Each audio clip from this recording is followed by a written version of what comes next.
manancial, glória a Deus.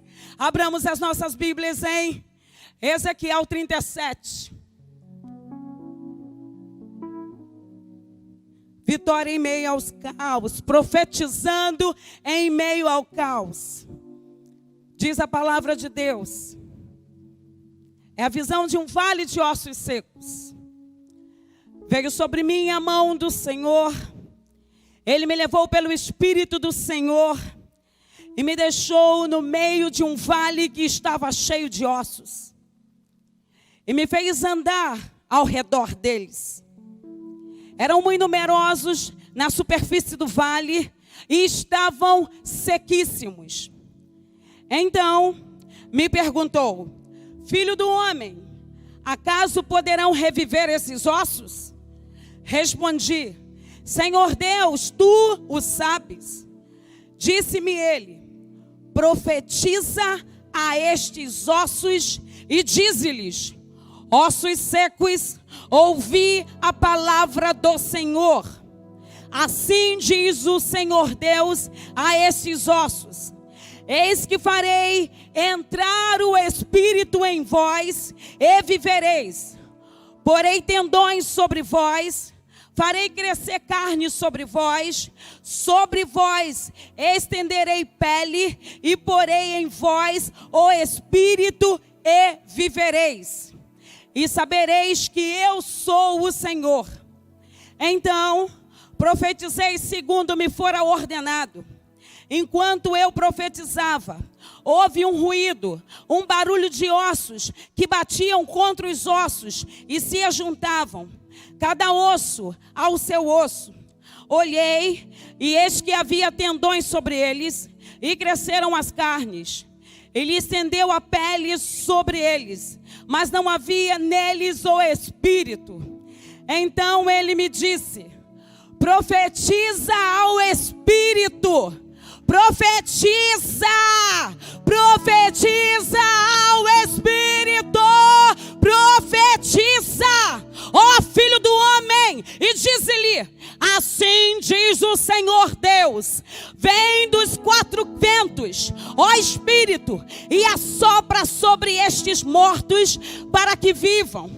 Profetizei como ele me ordenara, e o Espírito entrou neles, e viveram, e puseram em pé um exército sobremodo numeroso.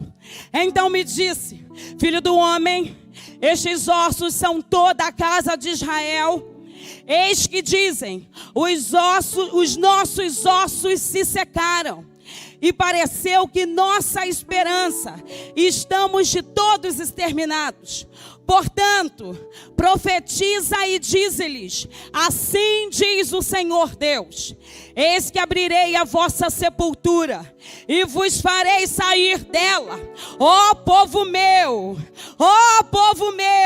e vos trarei a terra de Israel. Sabereis que eu sou o Senhor, quando eu abrir a vossa sepultura, e vos sair dela, ó povo meu. Porei em vós o meu Espírito e vivereis, e vos estabelecerei na vossa própria terra. Então sabereis que eu, o Senhor, disse isso e o fiz, diz o Senhor. Aleluia. Vamos orar nesse momento. Você vai orar aí na sua casa. Espírito Santo de Deus, Senhor, nós te convidamos, porque o Senhor é presente em nós. A tua palavra diz que o teu Espírito habita em nós, e nós já temos vida. Senhor, nós cremos que nessa noite o sobrenatural de Deus virá sobre cada ouvinte, virá sobre cada alma, cada pessoa que está em casa agora, conectada. Eu gostaria de profetizar sobre a tua vida, que você receberá a vida que há em Jesus. Não é a vida que há no homem, porque o homem não tem a vida, mas o Todo-Poderoso, Jesus Cristo, Jeová Rafá, Jeová que não falha, é aquele que está enviando vida agora na tua casa. Receba, receba, receba, em nome de Jesus. Eu falei que eu não ia andar, mas eu ainda não estou conseguindo. Eu preciso focar na câmera. Aleluia, vocês já me conhecem. O tema é: profetize em meio aos caos. diante dessa situação que nós estamos vivendo, no momento de pandemia, de uma grande revolução. Eu vou fazer 50 anos e nunca vi tamanho problema, tamanha situação, mas nós temos visto que tudo que está na Bíblia está se cumprindo. E o profeta Ezequiel, ele diz com muita propriedade: profetiza aquilo que o Senhor mandou você profetizar. E nós não somos profetas para profetizar maldição, nós não profetizamos medo, nós não profetizamos pânico. A igreja do Senhor Jesus Cristo, a Igreja Batista Manancial, ela profetiza vida e vai haver vida em nome de Jesus. Aleluia. Aqui nessa passagem, percebemos que o profeta não é chamado para ver o que ele quer, pois Deus não está interessado em nos mostrar o que nós queremos, mas sim o que Ele precisa nos mostrar. Então Ele abre a nossa visão, não para ver aquilo que nós queremos, mas aquilo que Ele quer que a gente veja. Note que nesse texto, ele deixa bem claro que foi Deus que o transportou. Deus transportou o profeta Ezequiel, não foi ele que quis ir, ele foi transportado. Não foi desejo do profeta, e sim o desejo de Deus. Ver coisas bonitas, ver situações boas, ver coisas que agradam os nossos olhos é muito bom. Mas naquele momento, Deus queria mostrar uma situação onde não havia alegria, onde não havia vida. Mas Deus precisava mostrar ao profeta aquilo, porque Deus tem propósito em tudo que acontece na face da terra. Em tudo Deus tem propósito. Eu disse hoje, eu nunca vi o brasileiro orar tanto. Eu nunca vi meu vizinho do lado, meu vizinho das costas, meu vizinho de trás, colocando louvor, cantando e louvando. Sabe por quê? Na hora que a coisa aperta, na hora que a situação fica crítica, todos sabem que a solução só está em Deus, que a solução está em Jesus e não está no homem. Deus não mascara situações. Deus não trabalha com maquiagem. Deus trabalha com face to face. Ele trabalha com aquilo que Ele quer te mostrar. Ele vai mostrar a Ezequiel o vale de ossos secos. Ele vai mostrar para você situações que estão acontecendo, mas não é para você ficar lá no vale de ossos secos. Ele até conduziu o profeta ao vale, mas não foi para o profeta continuar. O profeta, ele não fica parado. A Bíblia diz que ele se movimentou, e sim para entender que Deus pode fazer no meio do vale. Muitas vezes a gente acha, nós pensamos que Deus só atua quando está a bonança, que Deus só atua quando não tem uma situação difícil. A Lívia falou muito bem. Quantos profetas, quantos homens de Deus, mulheres de Deus viveram situações assustadoras, mas que eles colocaram a fé no Todo-Poderoso e hoje fazem parte da história, porque eles creram naquilo que o Senhor podia fazer.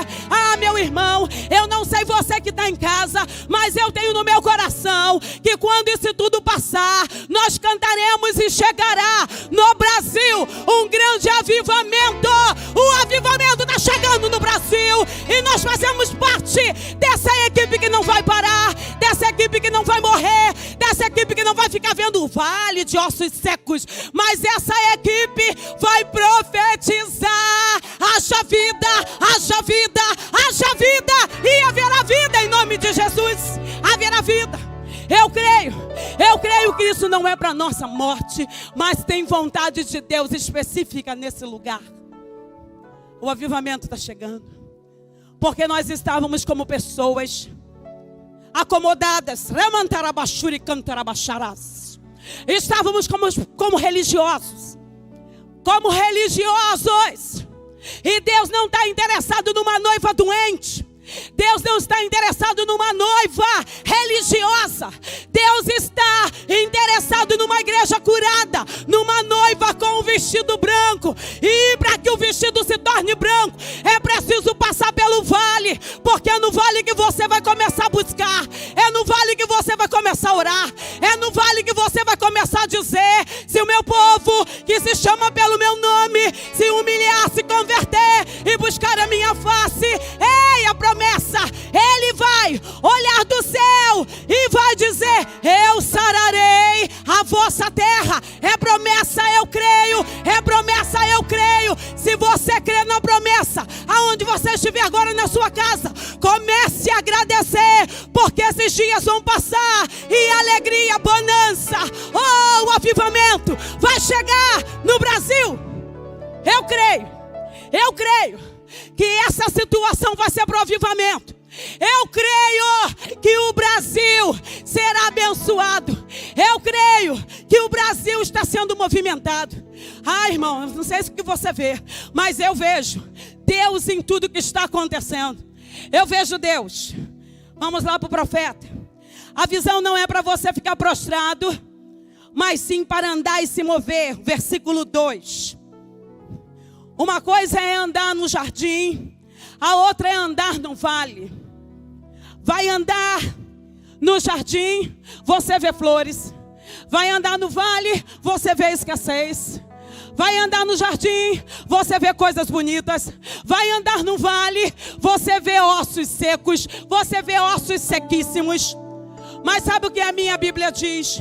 Que só a mão do Senhor pode nos tirar do lugar comum. Sabe o que eu penso? Que nós estávamos em um lugar comum.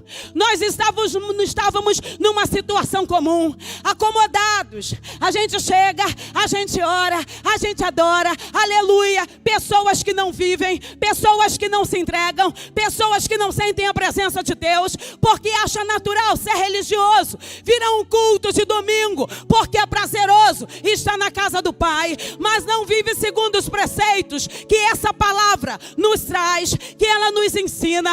E nesse momento do vale, e nesse momento da tribulação, e nesse momento da dificuldade, Deus está sacudindo a árvore, e muitas pessoas estão ficando desesperadas. Mas sabe por que estão ficando desesperadas? Porque não conhece aquele que é todo poderoso e que tem o poder sobre toda a morte. Com o nosso Deus tem o sim, com o nosso Deus tem o amém, com Ele tem o querer, com Ele tem o efetuar. Nada foge ao controle do Todo-Poderoso. Você que está em casa, você consegue glorificar ao Senhor, porque nada foge ao controle de Deus, nada fugirá ao controle do Senhor, porque Ele continua sendo poderoso, Pai da eternidade, Príncipe da paz. Ei, esse é o Deus que a gente serve. Esse é o Deus que eu sirvo. Esse é o Deus que eu glorifico. É o mesmo Deus que você tem. O Espírito do Senhor pode nos tirar do lugar comum. Quando nós somos arrancados da zona de conforto, recebemos o quê? Libertação. Não há como permanecer na área de conforto quando tenho a mão do Senhor sobre mim. E o profeta tinha a mão do Senhor sobre ele. Se estou conformado é porque a única mão que está sobre mim é a minha própria mão. E quando eu vejo pessoas se desesperando, fazendo situações, colocando vídeos terríveis o dia inteiro do que vai acontecer, queridos, tudo que está na Bíblia vai se cumprir. Mas aqui tem um povo que é equilibrado. Aqui tem um povo que não vai deixar o pânico e o temor vir sobre a sua mente. Sabe por quê? Na sua mente está o Espírito Santo e o equilíbrio sobre a nossa vida. O diabo quer isso. Ele veio para matar, roubar e destruir. Ele quer matar. Esse espírito satânico é o mesmo espírito que habita hoje no mundo, porque nós entregamos o domínio na mão dele. Mas quando tem um povo, quando tem alguém que diz assim: eu não vou baixar a guarda, o mundo não é de Satanás, o mundo não é de Satanás, o Brasil não é do diabo. Sabe por quê? O inferno foi preparado para o diabo e seus anjos, não foi preparado para a igreja, nem para mim, nem para você. Então você precisa se levantar e começar a profetizar. Profetizar. Vale, doença, vírus maldito, em nome de Jesus, seque, em nome de Jesus. Sabe por quê?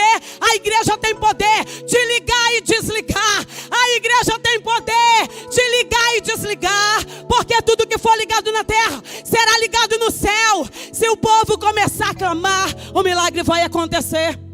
Eu creio nisso. Eu não estou desesperada.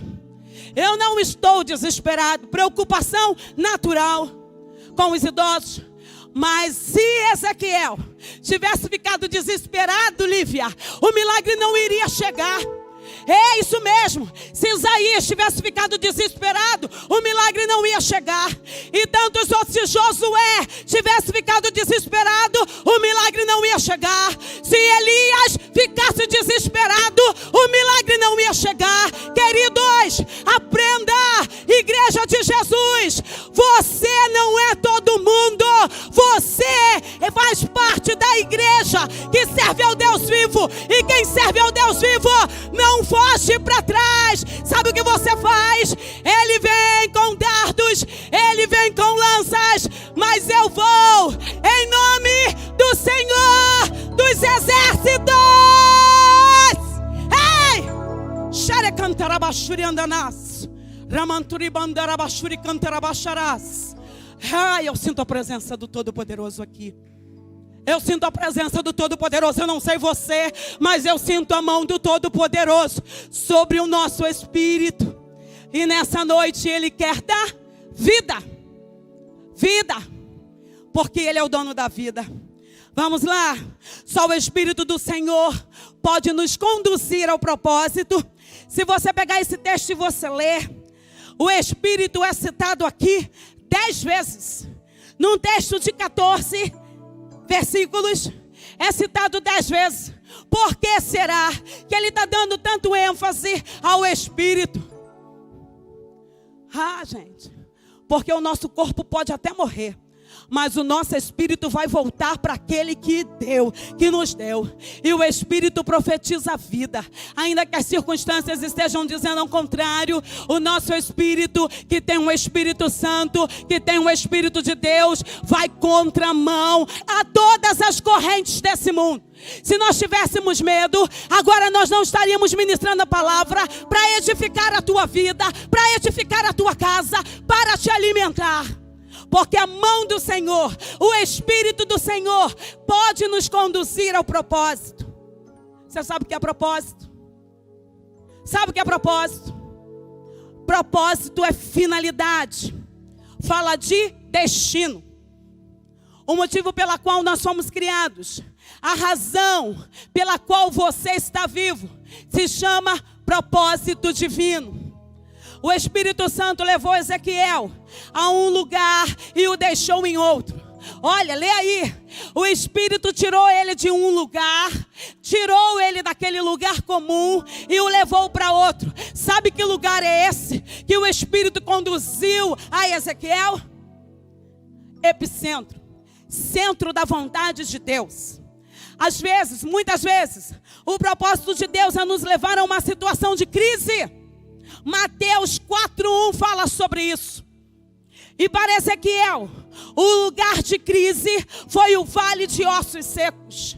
Eu não sei qual é a crise que você passa na sua vida. Eu sei que a crise mundial é o vírus. Mas Ezequiel também passou por uma crise. Ele foi para um lugar onde não existia vida. A mesma coisa que nós estamos passando hoje. Ai, eu tenho medo de encostar. Ai, eu tenho medo de falar. Eu tenho medo de sair na rua. O espírito do medo está tomando conta das pessoas. E muitas vezes o vírus não vai matar, mas o medo, a possessão demoníaca, porque o diabo ele vem para matar, roubar, destruir. E ele coloca o espírito do medo para que você deixe de profetizar, para que você deixe de fazer a vontade de Deus.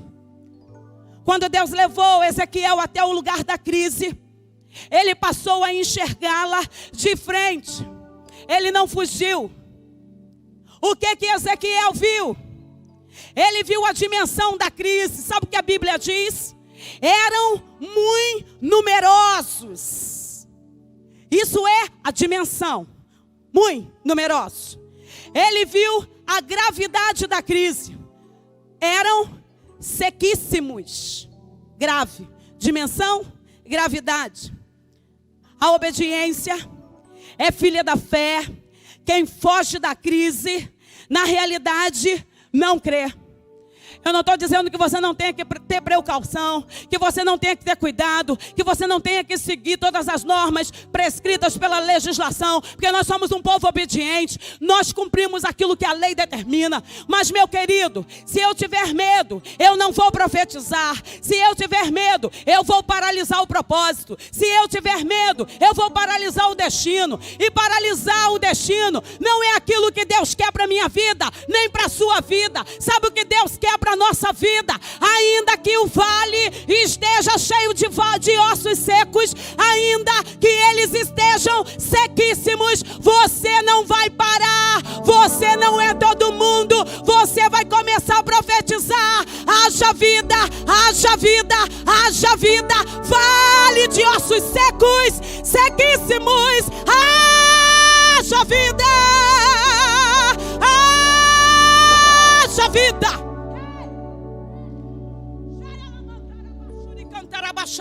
Você está entendendo aí? Você está entendendo que é no momento da crise que Deus quer ver o teu comportamento? Você está vendo que é no momento da crise que você precisa fazer a diferença? Você está vendo que no meio da crise Ezequiel não fugiu, mas ele foi transportado ao lugar de morte, e agora ele profetiza. Ezequiel teve uma visão. A visão de Ezequiel foi divina. Recebeu uma palavra de Deus para o povo de Israel. Olha só a palavra que ele recebeu: voltem a viver, ressuscite o que está morto. Deus fala através de visões e sonhos. A gente vê em Jó 33, 15 ao 16, que fala a esse respeito. E entregou uma visão a Ezequiel de uma nova realidade que podia ser alcançada através da palavra profética. Palavra profética. Muitas vezes nós não tomamos a palavra profética como algo importante na nossa vida. A gente acha que nem sempre os pastores que precisam profetizar. Querido, não é isso não. Você foi chamado para profetizar vida. Você foi chamado para profetizar as nações. Você foi chamado para profetizar aonde tem ossos secos que haja vida.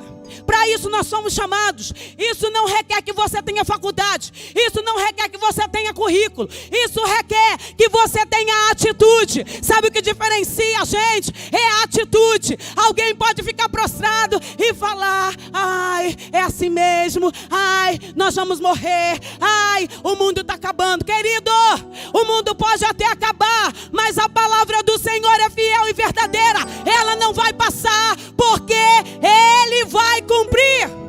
Mas o seu papel é profetizar.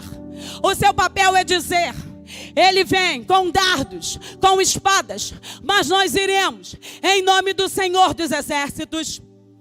Duas coisas o profeta viu e percebeu: que eram numerosos e que estavam sequíssimos. Mas o nosso Deus é o Deus que gera esperança. Diante das pressões do mundo, vem o desânimo, vem a vontade de parar, vem a vontade de murmurar, vem a vontade de ficar prostrado. Mas o nosso Deus é o Deus da esperança. Vale a pena ser cristão? Vale a pena ser crente? Sim, vale a pena. Mesmo no vale de ossos secos, vale a pena obedecer e profetizar aquilo que o Senhor já fez. Porque o Senhor já fez. Deus é o dono da esperança. Ezequiel 37, 1 ao 2. Veio sobre mim a mão do Senhor. A mão do Senhor. Se tiver a nossa vida, se tiver a nossa mão, se a mão for do homem para o homem, nós não teremos nada. Mas como Ezequiel diz: veio sobre mim a mão do Senhor. E quando a mão do Senhor está sobre nós, queridos, não há inferno que perdure. Não há estratégia satânica que possa derrotar o exército do Todo-Poderoso Deus vivo. Queridos, está chegando o momento da igreja clamar, a igreja precisa orar de manhã, de tarde, de noite. Você lembra como Daniel venceu? Você lembra como Paulo e Silas venceram? Você lembra como Josué venceu? Você lembra como Elias venceu? Você lembra? É preciso, mesmo que você não esteja vendo, mesmo que você não esteja vendo nada, é preciso que você comece a profetizar e trazer à existência aquilo que Jesus já fez, porque Ele tem propósito em tudo, mesmo no meio dessa crise. Qual é o propósito? Se o meu povo, que se chama pelo meu nome, se humilhar e orar, e eu estou vendo pessoas que estão se humilhando e estão orando. E hoje eu fiquei vendo nas redes sociais pessoas falando que a culpa era do governo. Tudo é culpa do governo. Se alguém espirra, é culpa do governo. Queridos, estavam preocupados, pessoas preocupadas com os moradores de rua. Eu falei, não aguentei, eu vou ter que fazer um texto. E aí eu fiz o texto. Querido, vamos pensar, sem polêmica. Quando o seu pastor ou o líder do evangelismo te chamou para fazer um evangelismo de rua, quantas vezes no ano você foi? Quantos propósitos de oração e jejum você fez para que os moradores de rua saíssem de lá do vale de ossos secos? Porque você sabe que isso é um espírito demoníaco que prende as pessoas. Quantas vezes você parou na rua e evangelizou um morador de rua?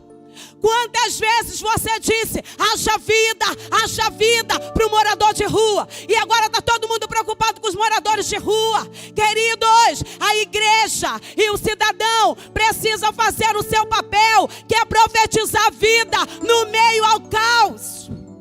E muitas vezes a gente acha que tudo é culpa dos governantes. Não é não, querido. Eu tenho que fazer a minha parte. Aí eu olhei para mim, meu Deus, a quantos evangelismos de rua eu fui esse ano? No máximo 1. Eu olhei para mim. Quantas vezes a gente passa no nosso carro e a gente vê na Avenida Brasil aquele caos de pessoas que moram na rua e a gente fecha o vidro porque a gente tem medo. E agora a gente diz que está preocupado. Queridos, sabe o que nós precisamos fazer? É voltar às origens, é reconhecer que nós não estamos fazendo nada. Por isso que eu disse que o evangelismo, por isso que eu disse que o avivamento vai começar esse ano no Brasil, e tem que começar por mim. É uma palavra dura? Pode até ser, mas a palavra de Deus é confrontadora. Porque se estivesse tudo bom, não estaria do jeito que está. É preciso que nós voltemos ao princípio da palavra. É preciso que eu, Alcineia Pires, comece a evangelizar mais. É preciso, o Espírito falou no meu espírito essa semana, enquanto eu estava orando na rede social, e eu disse o seguinte: eu agora vou fazer um apelo. Sabe por quê? Eu entendi que mesmo que as pessoas não estejam nos vendo, é preciso que a gente ofereça a Jesus. Porque Jesus pode mudar a circunstância. E eu ia na farmácia ontem, fui comprar um remédio e passei na rua. Tinham 3 moradores de rua, uma senhora dormindo e mais 2 rapazes. E quando eu passei, eu levantei a minha mão discretamente. Senhor, em nome de Jesus, proteja essas pessoas. Senhor, em nome de Jesus, proteja. Eu estava assim, discreta. E de repente o rapaz olha para mim: moça! Eu parei, pois não. A senhora pode orar pela gente? Claro! Se eu ficasse com medo do vírus, eu não iria orar por eles. Queridos, a gente tem que ter prudência. Mas olha só, nenhum dos planos de Deus pode ser frustrado.